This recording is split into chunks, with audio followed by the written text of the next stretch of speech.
My daughter-in-law screamed, "You're just a bitter, poor granny jealous of my rich parents." The words hit me like a slap across the face, echoing through my modest living room where I'd raised 3 children on minimum wage and prayers. The crystal wine glass slipped from Madison's manicured fingers, shattering against my grandmother's hardwood floor. The same floor where my son Marcus had taken his first steps 32 years ago. Red wine spread like blood across the wood I'd scrubbed on hands and knees for decades, seeping into cracks that told stories of birthday parties funded with overtime shifts and Christmas mornings when love had to substitute for the expensive gifts other kids got. "You're just a bitter, poor granny jealous of my rich parents."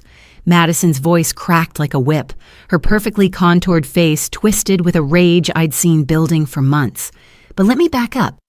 Let me tell you how a 62-year-old woman who'd survived everything life could throw at her — poverty, racism, single motherhood, and more heartbreak than anyone should endure — found herself standing in her own living room being called bitter by a woman who'd never known a day of want in her privileged life. My name is Dorothy Washington, and this is the story of how one dinner invitation changed everything. Chapter 1: The Invitation. 3 weeks earlier, Marcus had called with what he thought was good news. "Mama, Madison wants to have you over for dinner next Friday. She's been working with this fancy caterer, wants to show off her cooking skills." His voice carried that careful tone he'd developed since marrying Madison 2 years ago, like he was walking on eggshells trying to keep peace between his wife and the woman who'd sacrificed everything to raise him. I was standing in my kitchen. The same kitchen where I'd taught Marcus to scramble eggs when he was 7, where we'd sat at the scratched formica table doing homework by lamplight when the electricity got cut off, where I'd cried silent tears after working double shifts just to keep food on our table. "That's nice, baby," I said, though something in my stomach clenched. Madison had never shown interest in cooking before, or in spending time with me for that matter. "She's really trying, Mama. She knows things have been tense." That was Marcus's diplomatic way of describing the Arctic freeze that had settled over our relationship since Madison joined the family. It wasn't that I didn't want my son to be happy. Lord knows I'd prayed for his success every night since he was born. But watching him change, watching him become someone I barely recognized, was like losing him all over again. Marcus had grown up in North Philadelphia, in a neighborhood where gunshots were more common than birdsongs, where corner stores were protected by bulletproof glass, and where dreams went to die if you didn't fight for them with everything you had. I'd worked 3 jobs, cleaning office buildings at night, stocking shelves at the grocery store, and babysitting neighborhood kids, to keep him fed, clothed, and in school. When he got that full scholarship to Penn State, I cried for 3 days straight. Happy tears, proud tears, grateful tears. My baby was going to be the first in our family to graduate college. He was going to have opportunities I could only dream of, and he did. Marcus worked hard, graduated summa cum laude with a degree in computer engineering, and landed a job at a tech company in Center City, Philadelphia, that paid more in a year than I'd made in 5. He moved out of our neighborhood, got himself a nice apartment in Rittenhouse Square, started wearing suits that cost more than my monthly rent. I was proud. God knows I was proud, but I was also scared. Scared that success would change him, that he'd forget where he came from, that he'd be ashamed of the woman who'd raised him. Those fears seemed foolish when he met Madison. Madison Pemberton came from the kind of family that had streets named after them. Old Philadelphia money, the kind that traced its roots back to the Mayflower and had been accumulating wealth and power for centuries. Her father owned a chain of luxury car dealerships across the main line, and her mother sat on the boards of half the cultural institutions in the city. When Marcus first brought her home, I tried to be welcoming. I cleaned the house top to bottom, put on my best dress, a navy blue number I'd bought at Nordstrom Rack for a church function, and cooked his favorite meal: fried chicken, mac and cheese, collard greens, and sweet potato pie. Madison had walked into my living room like she was entering a museum exhibit. Poverty in Urban America, circa 1985. She touched nothing, sat carefully on the edge of my sofa like she was afraid of contamination, and picked at her food while making polite conversation about the weather. "This is so authentic," she'd said, gesturing vaguely at my dining room with its mismatched chairs and the china cabinet filled with dishes I'd collected over the years from garage sales and church fundraisers. Authentic. Like my life was some kind of performance, some cultural experience she was having. But Marcus was happy, and if Madison made him happy, I was willing to try. I bit my tongue when she made comments about the neighborhood being so colorful and full of character. I smiled when she suggested Marcus might want to upgrade his wardrobe now that he was moving in different circles. I even held my peace when she started planning their wedding, a $50,000 affair at the country club where her family had been members since before Black people were legally allowed to eat in the dining room. The wedding had been beautiful, I'll give her that. All white roses and crystal chandeliers, with a quartet playing Mozart during the ceremony. I'd worn the dress Madison's mother had helped me pick out, a conservative beige number that made me look like someone's housekeeping staff, which I realized later might have been the point. During the reception, I'd sat at a table with Marcus's college friends, while Madison's family and their society friends danced to a jazz band that cost more than most people's cars. I watched my son, handsome in his black tuxedo, spinning his bride around the dance floor, and tried to ignore the way Madison's relatives kept glancing over at me with barely concealed curiosity. "She's so lucky Marcus turned out so well," I'd overheard one of Madison's aunts saying to another. "You know, considering his background, like being raised by a single mother in North Philly was a disease he'd recovered from." After the wedding, the distance between Marcus and me had grown wider. He still called, still visited occasionally, but it was different. Stilted. Like he was performing the role of dutiful son rather than actually being my boy.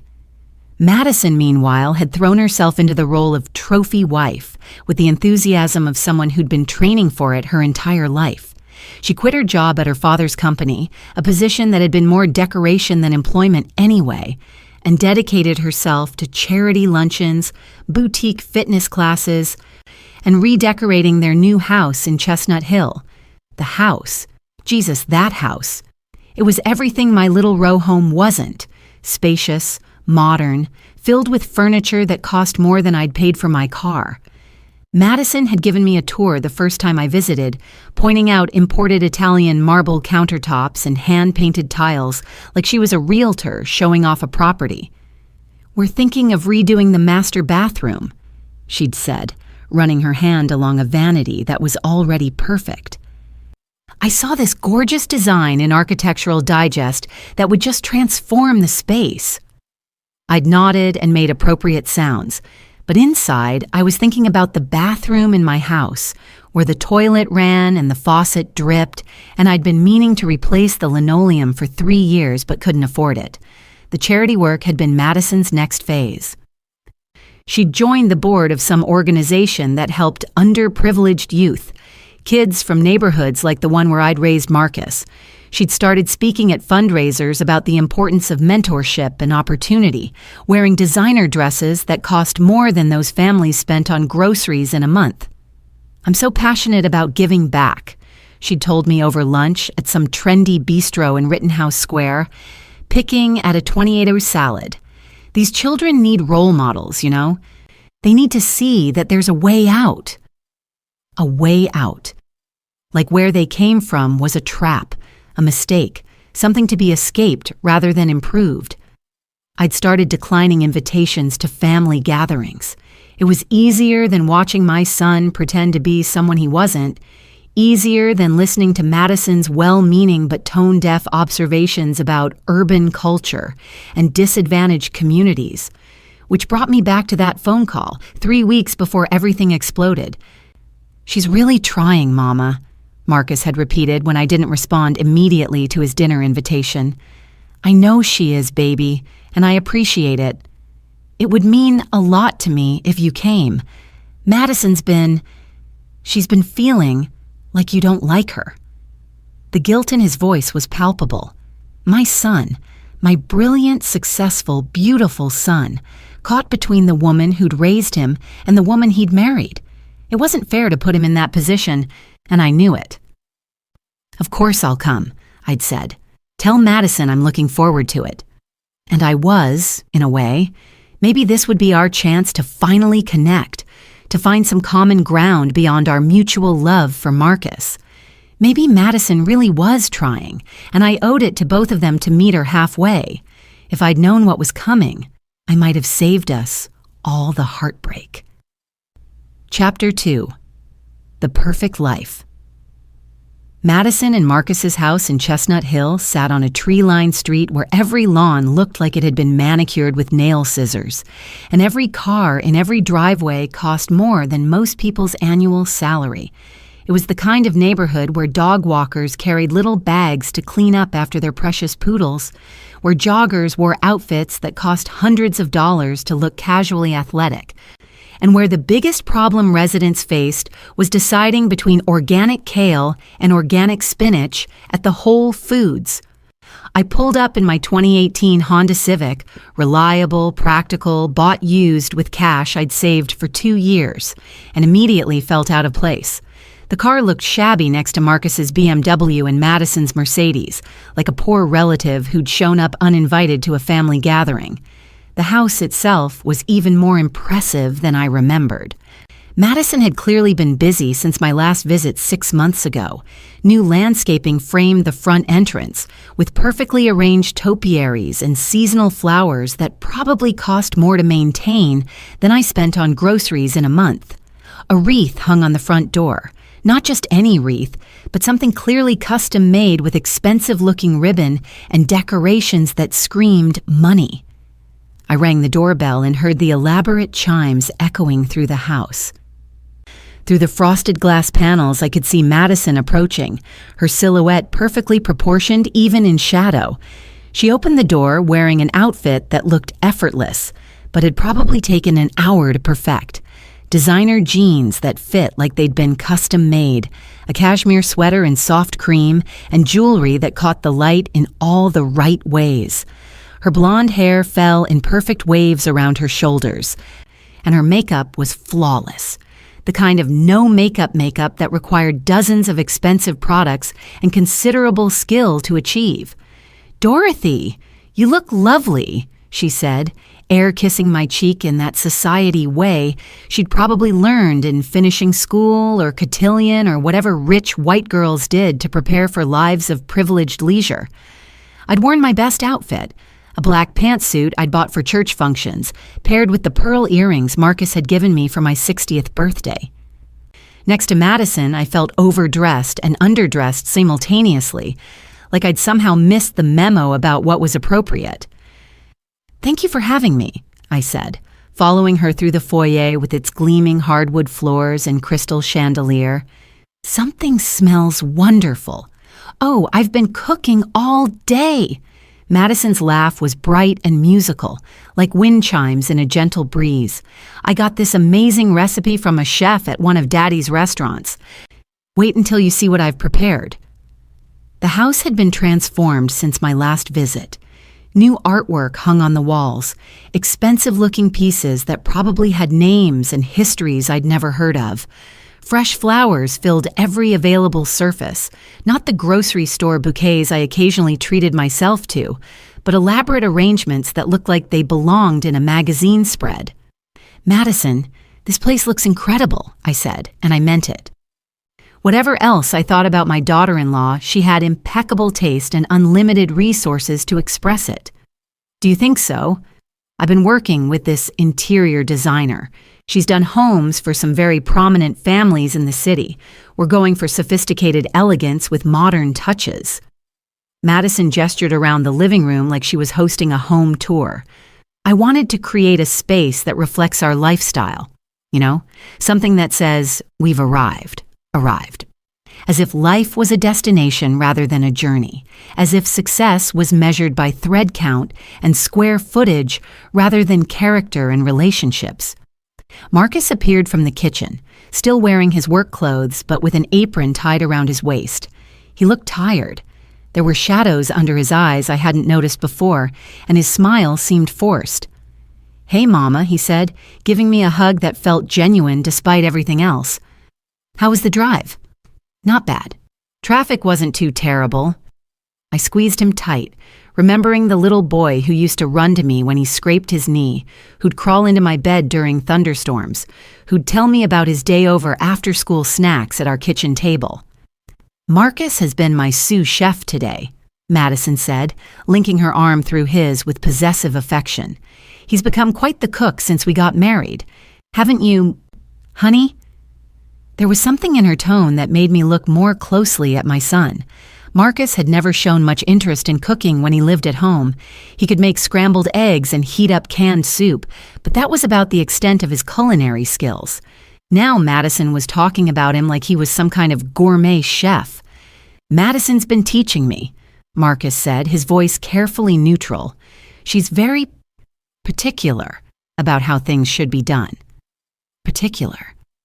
That was an interesting word choice. "Well, let's not keep our guest waiting," Madison said, guiding us toward the dining room. "I've prepared something really special tonight." The dining room looked like something from a magazine shoot. The table was set with china that I was afraid to touch, crystal glasses that caught the light from an elaborate chandelier, and silver cutlery that probably cost more than my monthly grocery budget.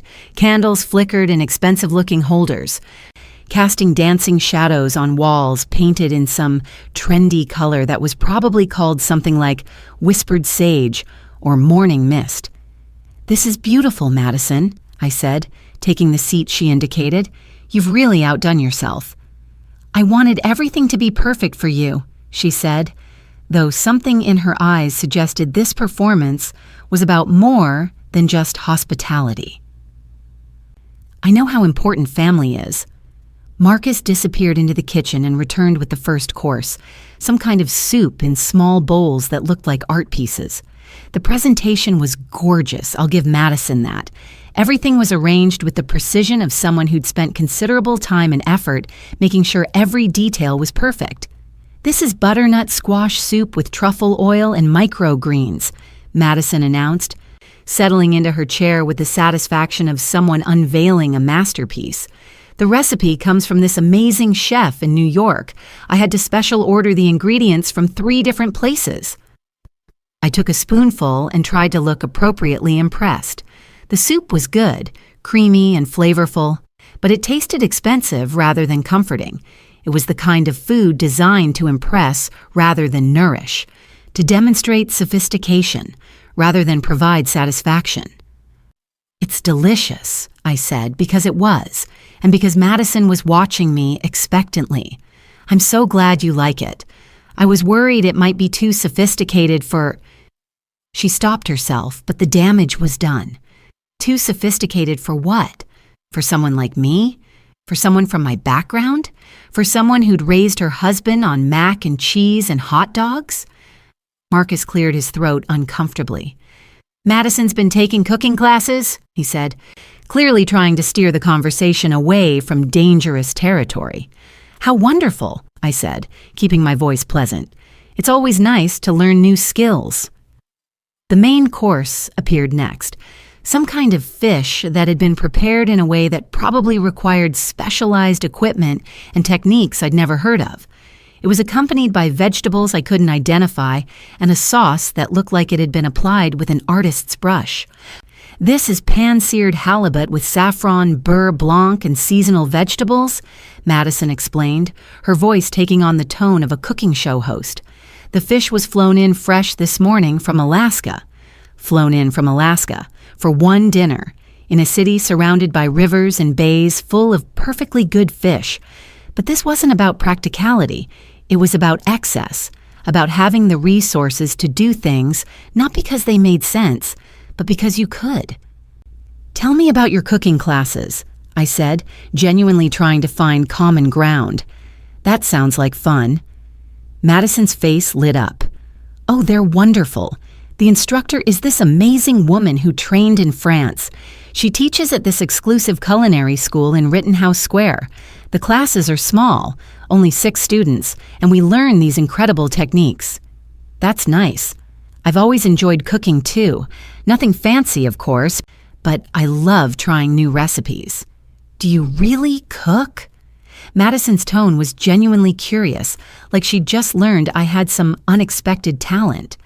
I mean, I know you must have prepared meals for Marcus when he was growing up, but do you actually enjoy it? The question caught me off guard. Did I enjoy cooking? I thought about all those nights when I'd come home exhausted from work and still had to figure out how to feed my family on whatever was left in the refrigerator. I thought about stretching hamburger meat with rice and beans, about making birthday cakes from scratch because I couldn't afford bakery prices, about teaching myself to cook from library books because restaurants were a luxury we couldn't afford. I do, I said carefully. Some of my happiest memories are in the kitchen with Marcus, teaching him family recipes my mother taught me. That's so sweet, Madison said, but her smile didn't reach her eyes. I'm sure that was adequate for the circumstances. Adequate. There was that word again, like everything about the way I'd raised Marcus had been some kind of compromise, some making do with less than ideal conditions. Marcus was pushing food around on his plate, avoiding eye contact with both of us. I could see the tension in his shoulders, the careful way he was holding himself, like he was braced for something unpleasant. Marcus always loved my fried chicken, I said, trying to lighten the mood. Still asks for it whenever he comes to visit. Oh, fried food, Madison said with a little laugh. We're trying to eat healthier now. Marcus has been working with a nutritionist to develop better habits. Better habits. As if the way I'd fed my son, with love, with whatever I could afford, with recipes passed down through generations of strong women who'd made miracles with limited resources, was somehow wrong or harmful. That's good, I said, because what else could I say? It's important to take care of yourself. The conversation continued through dessert, something complicated involving chocolate and gold leaf that looked too pretty to eat and tasted like it had been designed in a laboratory rather than created with love. Madison talked about her charity work, her fitness routine, the renovations they were planning for the house. We're thinking of putting in a pool, she said, refilling our wine glasses with something that probably cost more than I spent on groceries in a week. Nothing too elaborate, just something elegant for entertaining. I nodded and made appropriate sounds, but inside I was thinking about the community pool where I'd taken Marcus every summer when he was little. The water had been chlorinated to the point where your eyes burned, and the concrete deck was cracked and rough on bare feet, but Marcus had loved it anyway. He'd spent hours there, playing with other kids, learning to swim in the shallow end while I watched from the bleachers, reading library books and keeping one eye on my precious boy. Would Madison's pool have that kind of joy? Would children's laughter echo across the perfect water? Or would it be another showpiece, another symbol of arrival that looked beautiful, but felt empty? After dinner, Madison gave me another tour of the house, pointing out new acquisitions and improvements with the pride of someone who'd never had to choose between paying the electric bill and buying groceries. This is our home office, she said, opening the door to a room that looked like something from a luxury hotel. Everything was perfectly coordinated, from the leather-bound books that had clearly never been opened to the expensive pen, set displayed on a desk that probably cost more than my monthly rent. Very nice, I said, thinking about the corner of my living room where I paid bills and balanced my checkbook on a TV tray table I'd bought at a garage sale 15 years ago. And this is our master suite, Madison continued, leading me upstairs to a bedroom that could have housed 3 families from my neighborhood. The bed was massive, covered in linens that looked like they belonged in a high-end hotel, surrounded by furniture that had probably been handcrafted by artisans whose names I'd never heard of. The walk-in closet was bigger than my bedroom. Madison's clothes hung in perfect rows, organized by color and season, with more shoes than any one person could possibly wear. Marcus's clothes occupied one small section, looking almost apologetic in their modesty compared to his wife's extensive wardrobe. "I'm having the closet redesigned," Madison said, running her hand along a rack of dresses that probably cost more than most people's cars. "The current system isn't quite efficient enough for our needs." Our needs. Like Marcus had ever cared about closet systems or organization before he married her. We returned to the living room for coffee, served in delicate cups that I was terrified of breaking, and Madison settled into what was clearly her interrogation phase. "So tell me about your work, Dorothy," she said, curling up in an armchair that probably cost more than I made in 3 months. "Marcus has mentioned that you're in service." Service. Like I was some kind of domestic worker in a Victorian novel rather than a woman who'd worked multiple jobs to support her family. "I work for a cleaning company," I said, meeting her eyes steadily. "Commercial buildings mostly, office complexes, medical facilities, places like that." "How interesting," Madison said in a tone that suggested it was anything but. "That must be physically demanding."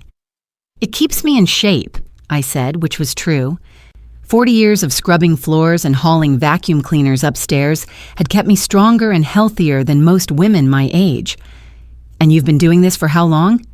"Since Marcus was little. It was steady work with decent benefits, and the schedule allowed me to be home when he got out of school." "That's so practical," Madison said, like being practical was some kind of character flaw. "I admire people who can do that kind of work. I mean, I could never. But it's important that someone does it, isn't it?" Important that someone does it. Someone like me. Someone from my background, someone who didn't have better options, someone who wasn't worthy of the kind of life Madison had been handed simply by virtue of being born into the right family. Marcus was staring into his coffee cup like it held the secrets of the universe. I could see him struggling, caught between loyalty to his mother and whatever dynamic he'd developed with his wife. "It's honest work," I said simply, "and it allowed me to raise my son." "Oh, absolutely. And look how well he turned out." Madison's voice was bright and enthusiastic, like she was congratulating me on successfully training a dog. "You must be so proud that he's been able to elevate himself." Elevate himself. As if where he came from was some kind of pit he'd had to climb out of. As if the love and sacrifice that had raised him were things to be overcome rather than foundations to be grateful for. I felt something cold and hard settling in my chest, but I kept my voice steady. "I'm proud of the man he's become," I said. "He's kind, hardworking, and generous. Those are the values I tried to teach him." "Of course," Madison said quickly. "I didn't mean to suggest. I just meant that it's wonderful he's been able to take advantage of opportunities and make something of himself." Make something of himself. Like what he'd been before.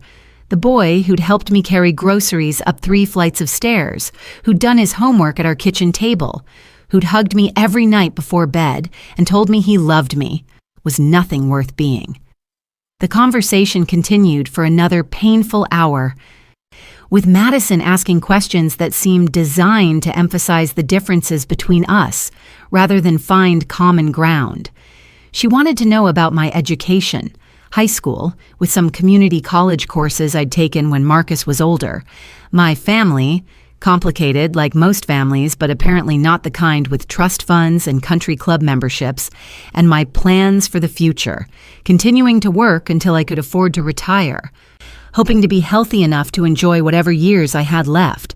With each question, each politely curious inquiry, I felt myself being cataloged, categorized, and found wanting, not wanting in terms of character or values or the love I'd given my son, but wanting in terms of status, wealth, and social position, the only measures that seemed to matter in Madison's world.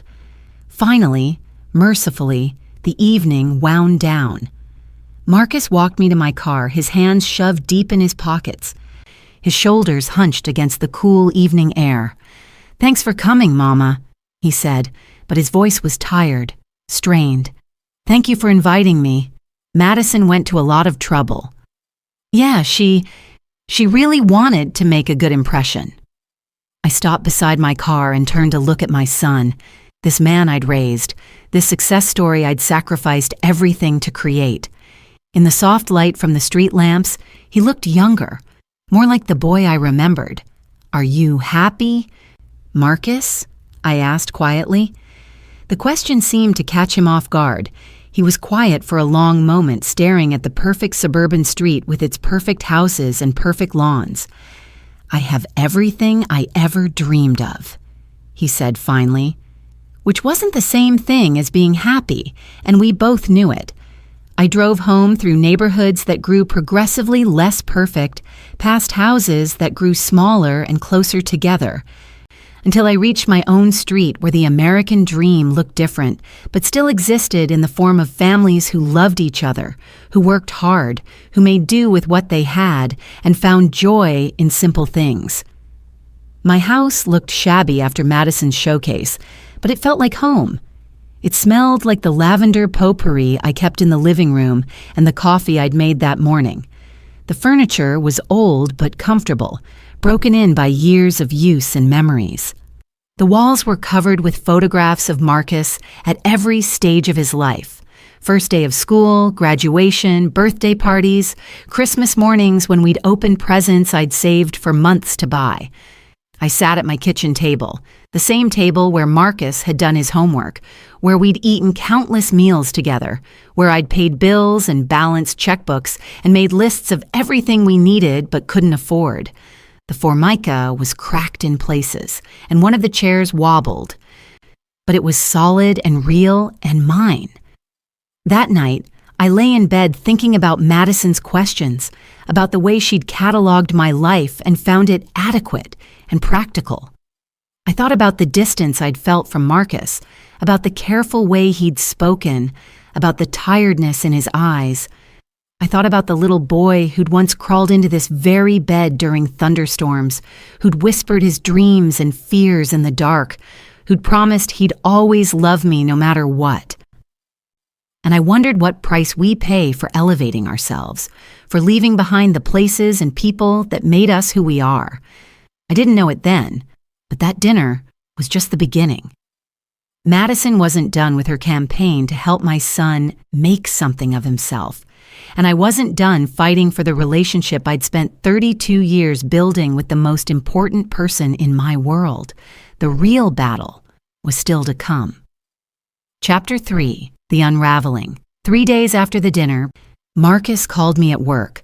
I was in the break room at the office complex where I'd been working the night shift for 12 years, eating a sandwich I'd packed at home and trying to rest my aching feet for 15 minutes before tackling the next floor of cubicles.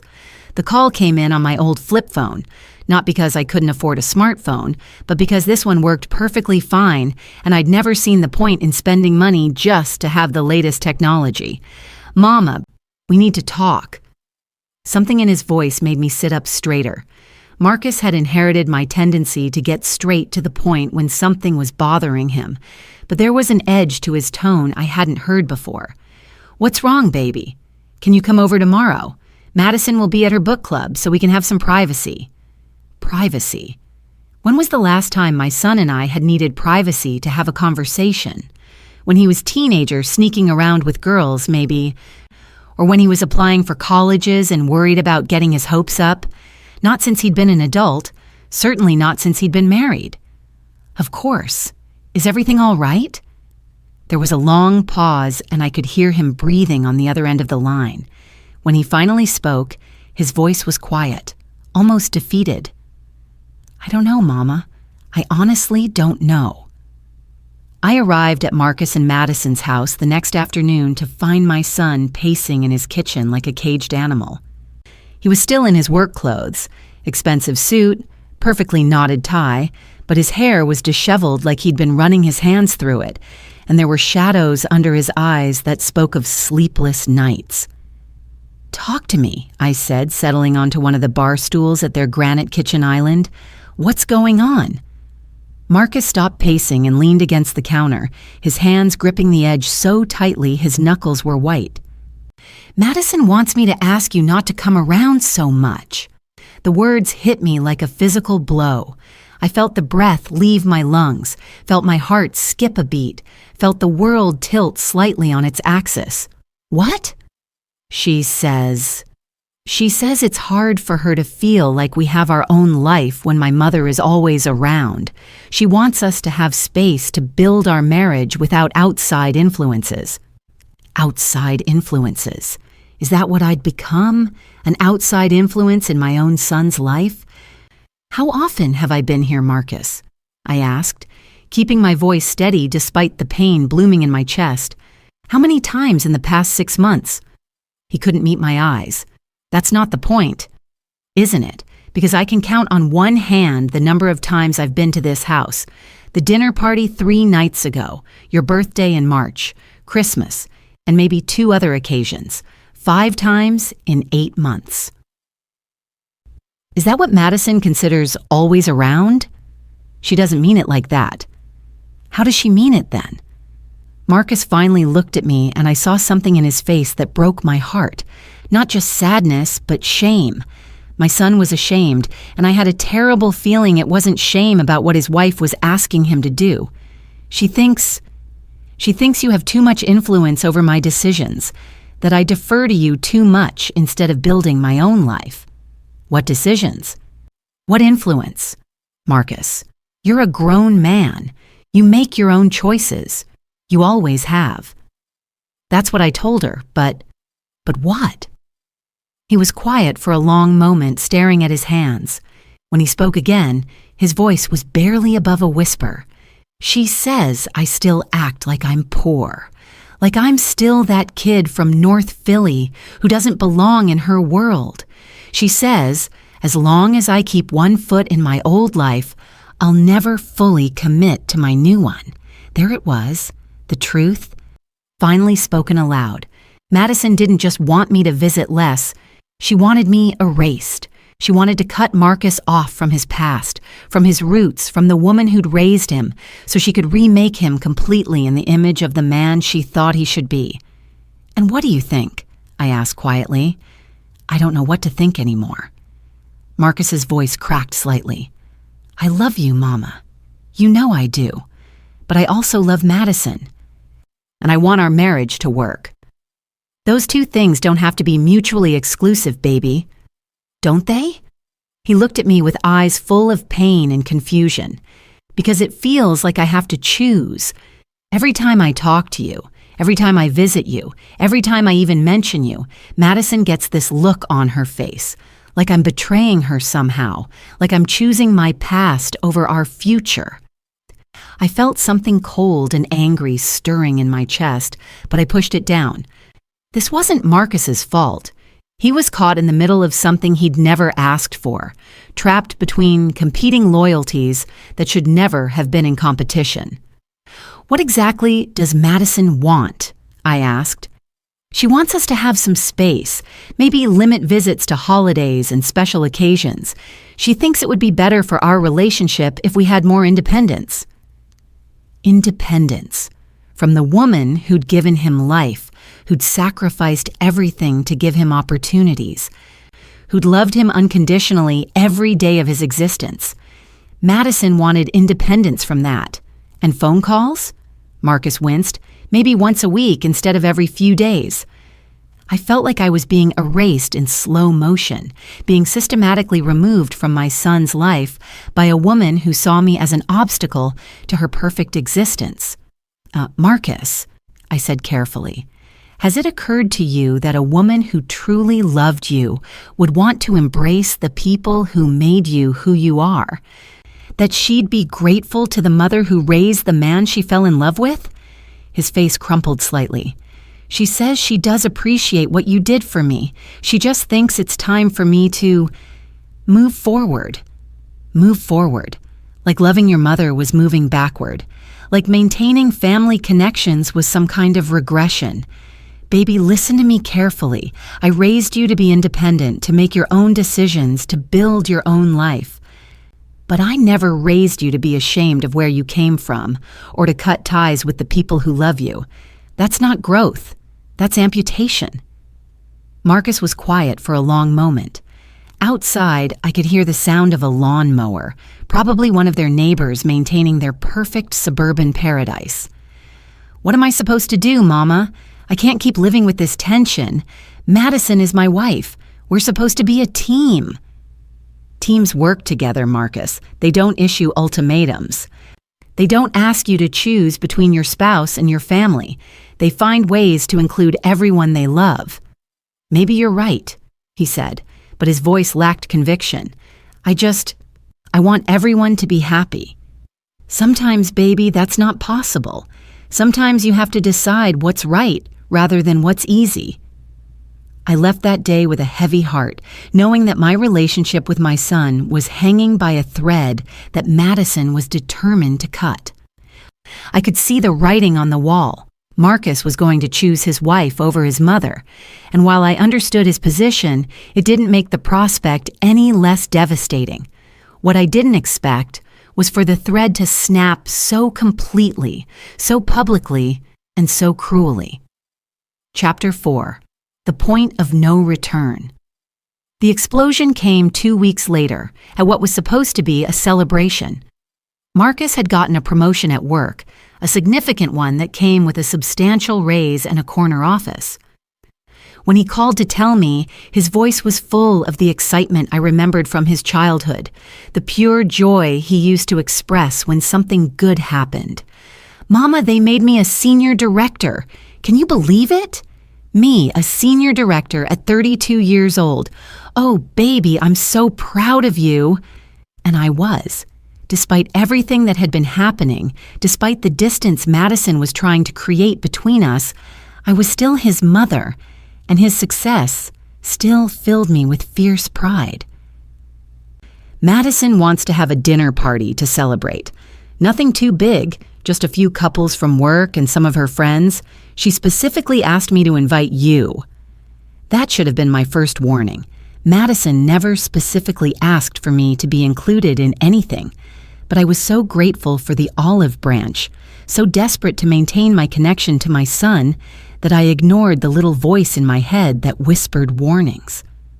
"I'd love to come," I said. "When is it?" "Saturday night. 7 o'clock. Dress nice. Madison's going all out." Saturday came, and I spent more time getting ready than I had for any occasion in years. I wanted to look my best, wanted to fit in with Madison's crowd, wanted to give her no reason to exclude me. I wore my best dress, a simple black number I'd splurged on for Marcus's wedding, and the pearl necklace that had been my mother's.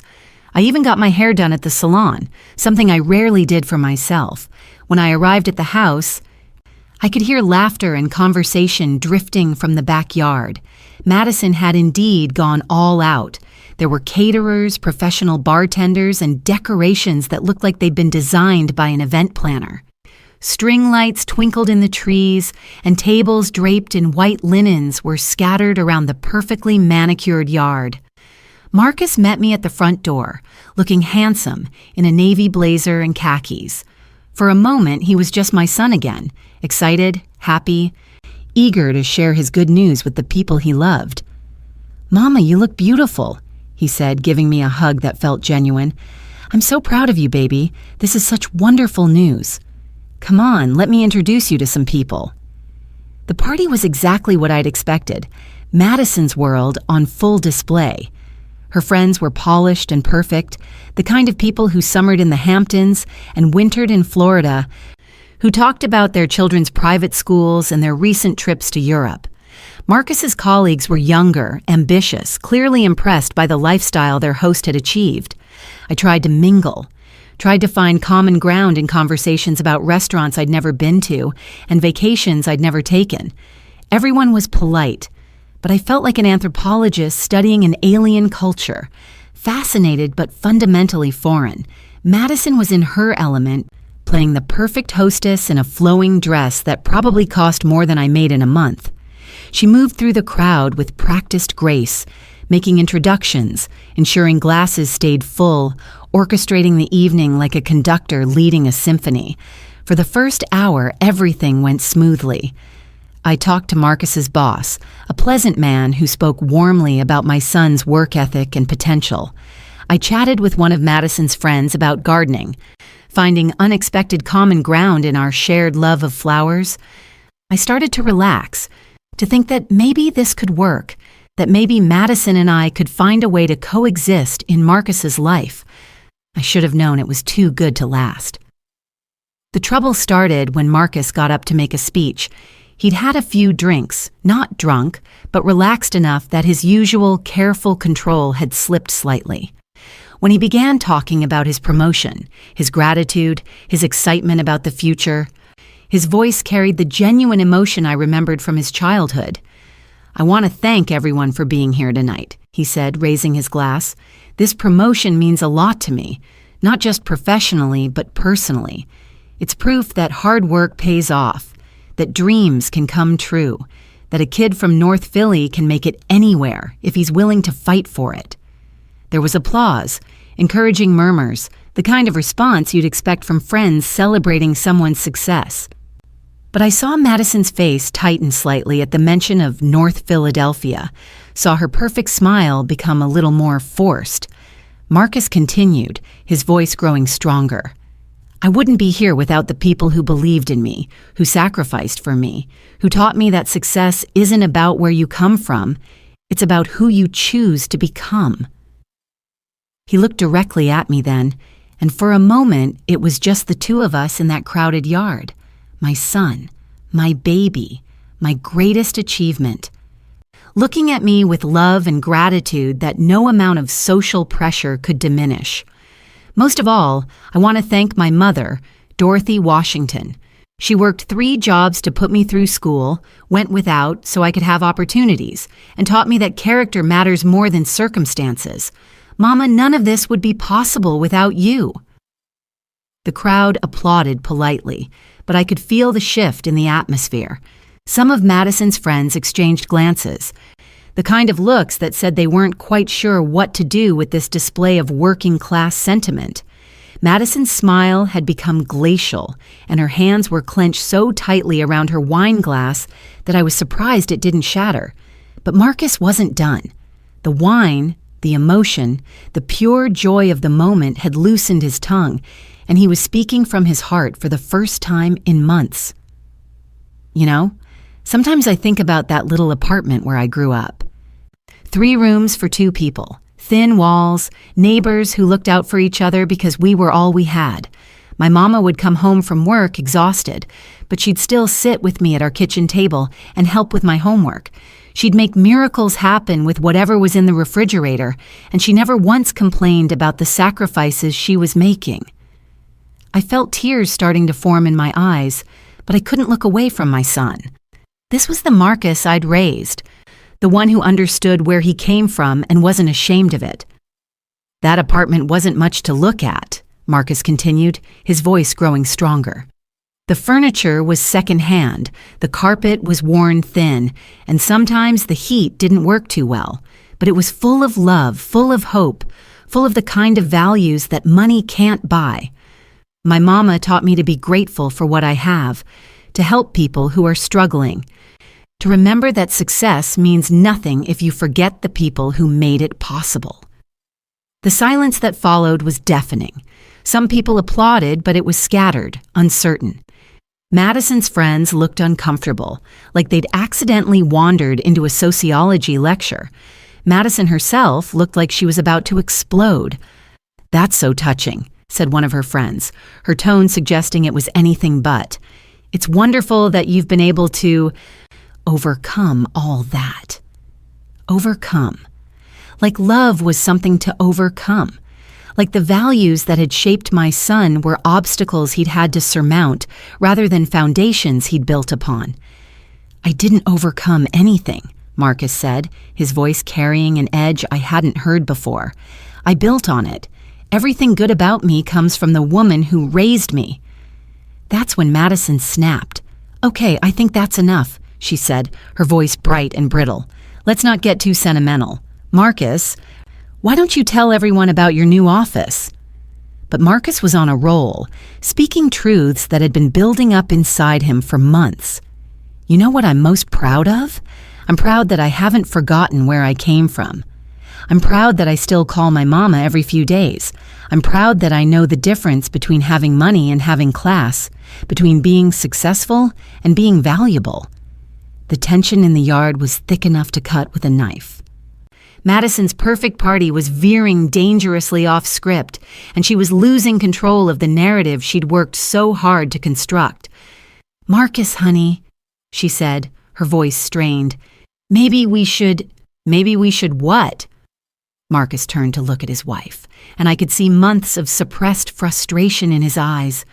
"Maybe we should pretend that I materialized fully formed in your world. Maybe we should act like I don't have a mother who loves me, who's proud of me, who deserves better than being treated like an embarrassment." "I never said your mother was an embarrassment," Madison said, but her voice was too loud, too defensive. "You didn't have to say it. You've made it clear enough with your suggestions about limiting visits, about creating distance, about helping me move forward from my past."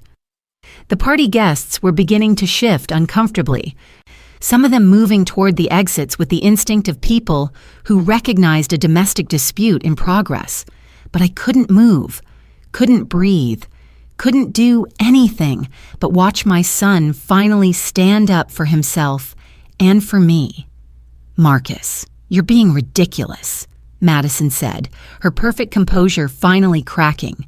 "This is neither the time nor the place for this discussion." "When is the time, Madison? When you've successfully isolated me from everyone who knew me before I met you. When you've turned me into some sanitized version of myself that fits better in your world? That's not what I'm trying to do, isn't it?" Marcus's voice was growing louder, angrier. "Then why do you flinch every time I mention my childhood? Why do you change the subject when I talk about my mama? Why do you make me feel guilty for loving the woman who made my success possible?" Madison looked around the yard, clearly aware that they had an audience, clearly desperate to regain control of the situation. "We can discuss this later, in private." "No," Marcus said firmly. "I'm tired of hiding who I am to make you comfortable. I'm tired of pretending that my past is something shameful instead of something to be proud of." That's when Madison made the mistake that would end everything. She looked around the yard at her friends, her colleagues, her carefully curated audience, and decided to play her trump card. She decided to put me in my place once and for all, to show everyone exactly what she thought of the woman who'd raised her husband. "Fine," she said, her voice dripping with condescension. "You want to talk about your mother? Let's talk about her." Madison turned to face me directly, her beautiful face twisted with anger and something uglier, disgust, disdain, the kind of look you'd give something unpleasant you'd found on the bottom of your shoe. "Your mother is a cleaning lady, Marcus. She scrubs floors for a living. She lives in a neighborhood where people get shot, in a house that's falling apart, surrounded by people who've never accomplished anything meaningful in their lives." The words came out in a rush, months of suppressed resentment finally finding voice. She doesn't understand our world, our goals, our lifestyle. She makes you feel guilty for succeeding, for wanting better things, for trying to elevate yourself above the circumstances of your birth. I felt each word like a physical blow, but I couldn't move, couldn't speak, couldn't defend myself. I was frozen, watching my son's wife systematically destroy me in front of a yard full of strangers. Every time she comes here, every time you talk to her, she pulls you backward. She reminds you of everything you used to be instead of celebrating everything you've become. She's holding you back, Marcus, keeping you tied to a life that you've outgrown. Madison's voice was getting higher, more shrill, but she couldn't stop herself. Years of frustration, of feeling threatened by a woman she couldn't understand or control, came pouring out.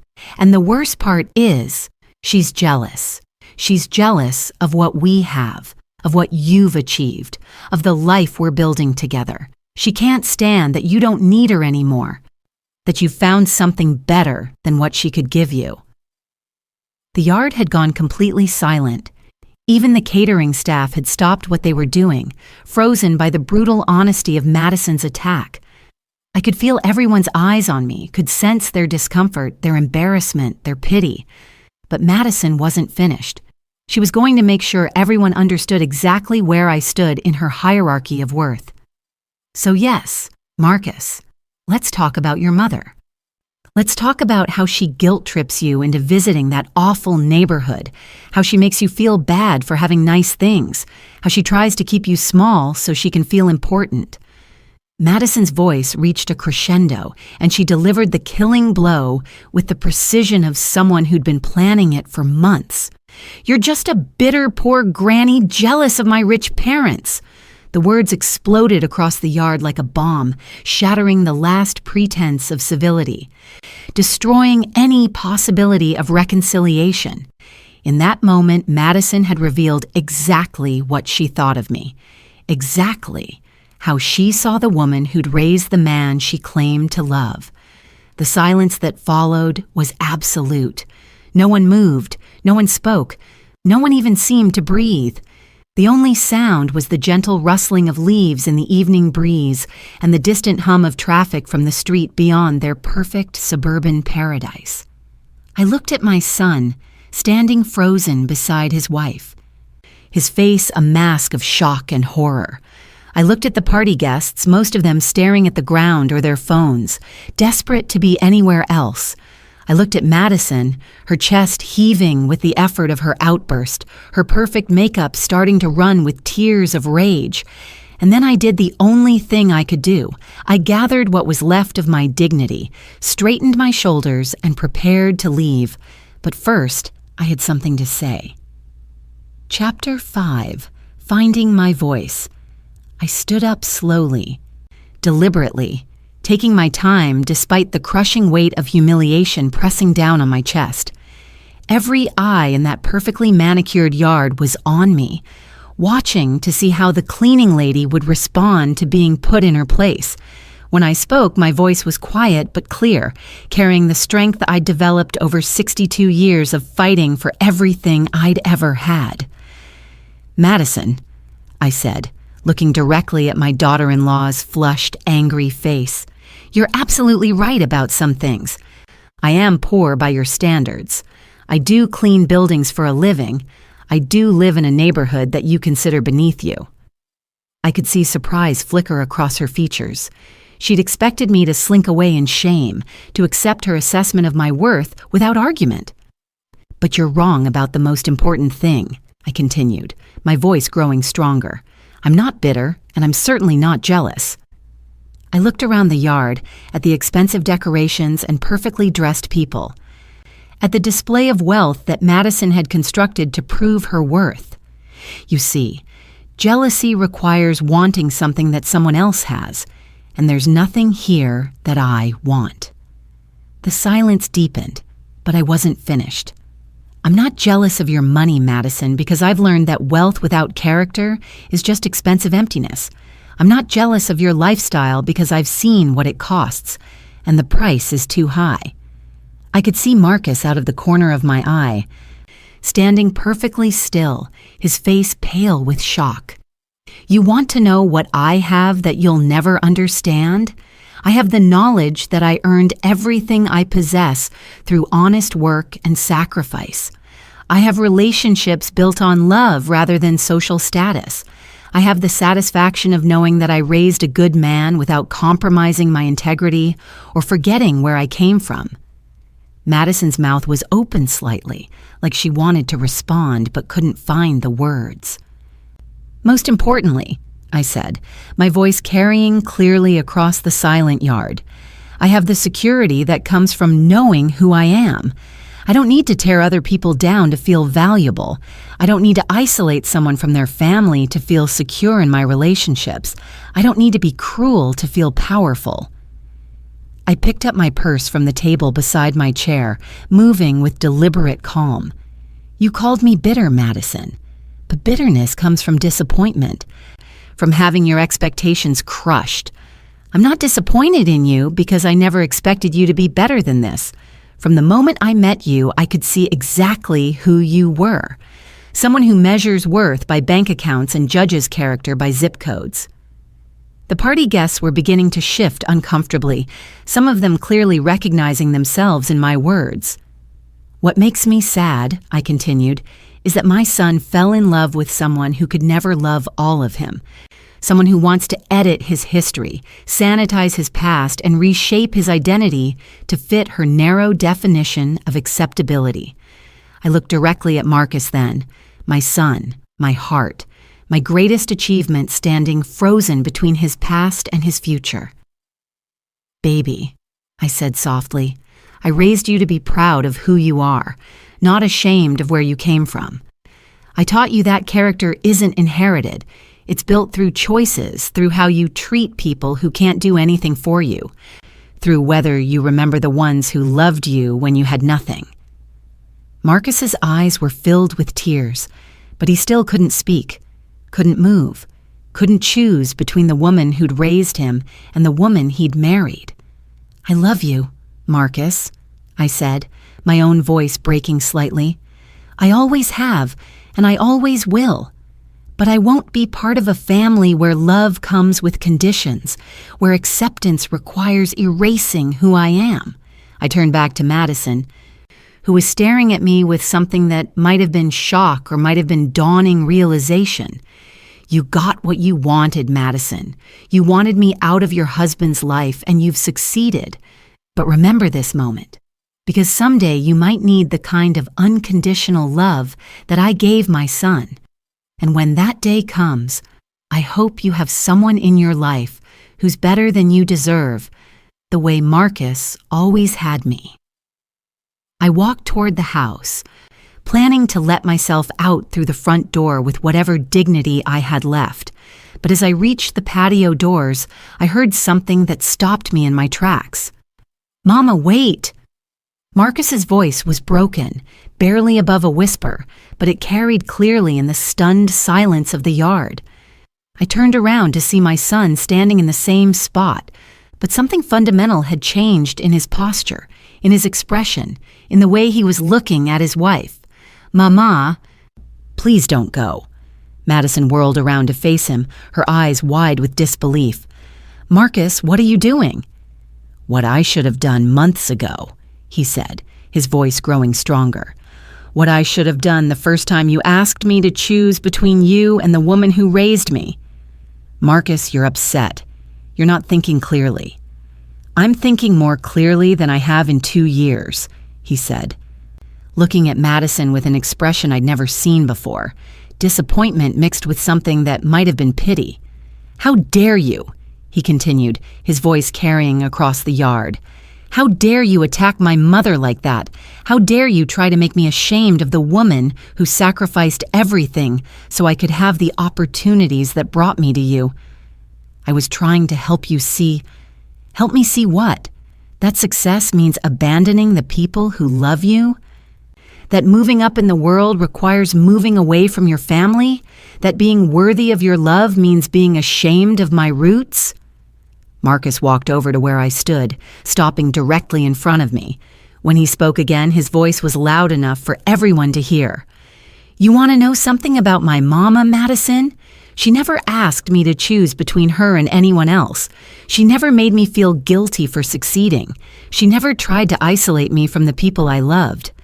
She celebrated every achievement, supported every dream, and loved me unconditionally, even when I didn't deserve it.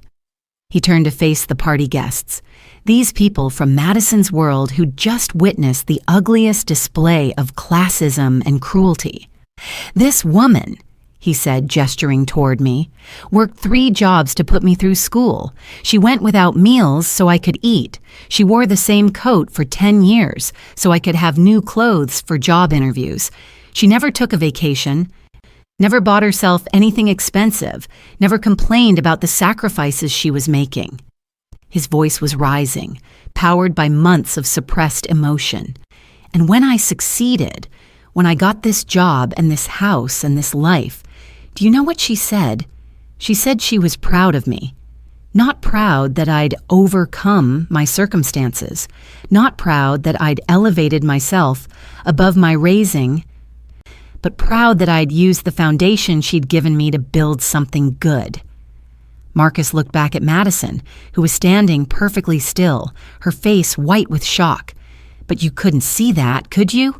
You couldn't see the strength it took to raise a child alone, the intelligence it took to navigate systems designed to keep people like us down, the character it took to maintain hope and dignity in the face of constant struggle. Marcus, please. No, he said firmly. You've said enough. You've shown everyone here exactly who you are, and I finally see it clearly. He turned back to me, his eyes bright with unshed tears. Mama, I'm sorry.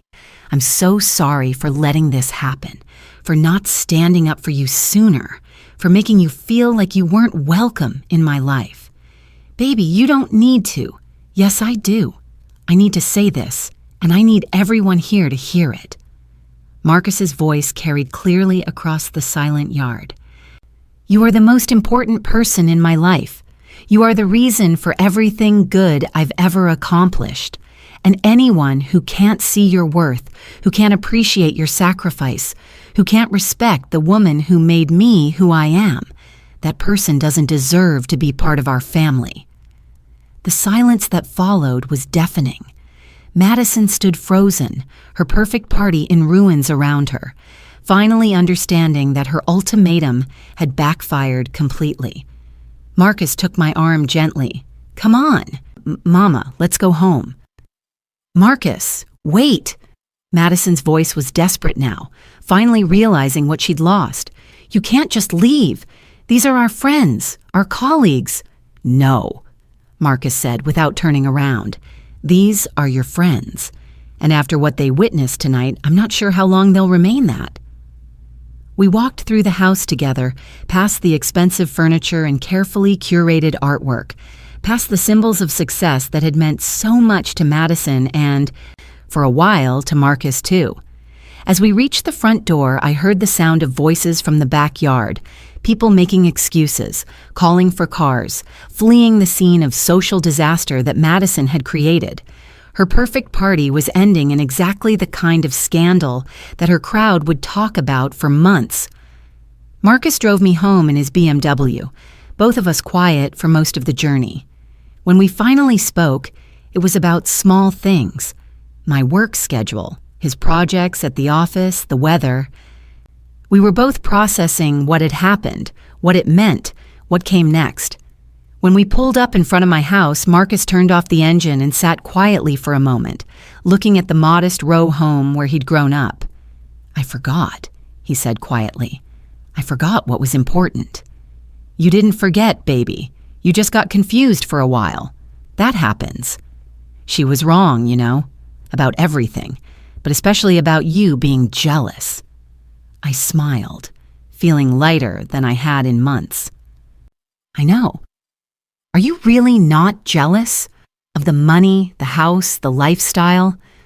I thought about the question seriously, looking at my little house with its peeling paint and small windows, thinking about Madison's mansion with its perfect everything. Marcus, I've been inside that house, eaten off those expensive plates, sat on that expensive furniture, and you know what? It's all very nice, but it's just stuff. Pretty expensive stuff, but stuff nonetheless. I turned to face my son, this man I'd raised, this person who'd temporarily lost his way but found his path back home. What Madison never understood is that I already have everything I ever wanted. I have a son who's kind, successful, and honorable. I have a relationship built on 32 years of love and trust. I have the satisfaction of knowing that I raised a good man who makes good choices, even when it takes him a while to remember what those choices should be. Marcus reached over and took my hand. I love you, Mama. I love you too, baby. I always have, and I always will. Epilogue. 6 months later. The divorce was finalized on a Tuesday in March, exactly 1 year after Marcus's disastrous promotion party. Madison kept the house, most of the expensive furniture, and her wounded pride. Marcus kept his dignity, his job, and his relationship with his mother. He moved into a smaller place in Northern Liberties. a neighborhood that split the difference between his childhood home and his former mansion. It was trendy enough to satisfy his professional image, but real enough to feel like home. More importantly, it was 10 minutes from my house instead of 45. The first time he invited me over for dinner in his new apartment, he cooked, actually cooked, not just heated up something fancy he'd ordered from an expensive restaurant. He made fried chicken using my recipe, mac and cheese from a box like we used to eat, and green beans with ham hock the way my mother had taught me. "This tastes like home," I said, and he smiled with genuine happiness for the first time in years.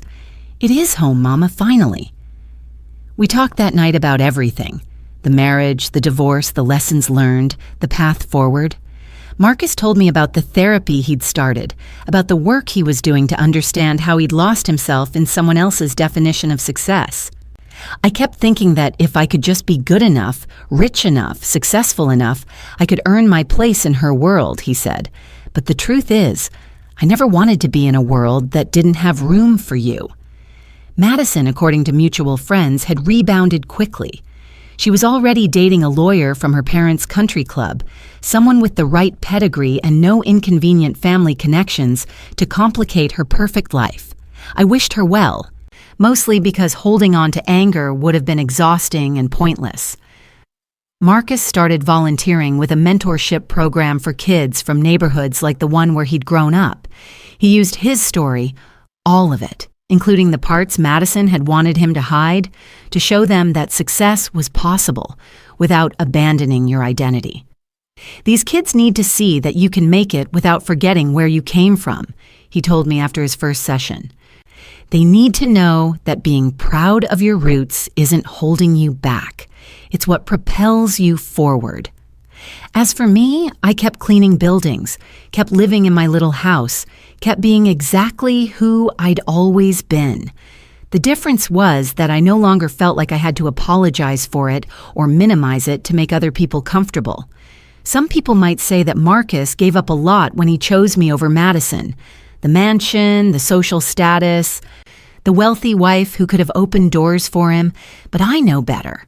He didn't give up anything worth having. He gained something infinitely more valuable: the peace that comes from living authentically, the strength that comes from staying connected to your roots, and the love that comes from relationships built on acceptance rather than conditions. On Sunday afternoons, Marcus comes over for dinner. We sit at my old Formica table, eat off my mismatched plates, and talk about everything and nothing. Sometimes his new girlfriend joins us, a social worker named Kenya who grew up in West Philly and understands exactly where we come from. She laughs at my stories, helps with the dishes, and treats my house like a home rather than a museum exhibit. "Your son is lucky to have you," she told me recently, and I could tell she meant it. "We're lucky to have each other," I replied, because that's the truth. The wine stain never did come completely out of my grandmother's hardwood floor. Sometimes I look at it and remember that terrible night, Madison's cruel words, the moment when everything changed. But mostly, I see it as a reminder that some things, real things, important things, true things, can't be destroyed by other people's opinions or prejudices. Love endures, family endures, character endures. And sometimes, if you're very lucky, the people you raise remember what you taught them and come home to the values that matter most. Marcus is home now, really home, in all the ways that count. And that's worth more than all the expensive wine and crystal glasses in the world. The end.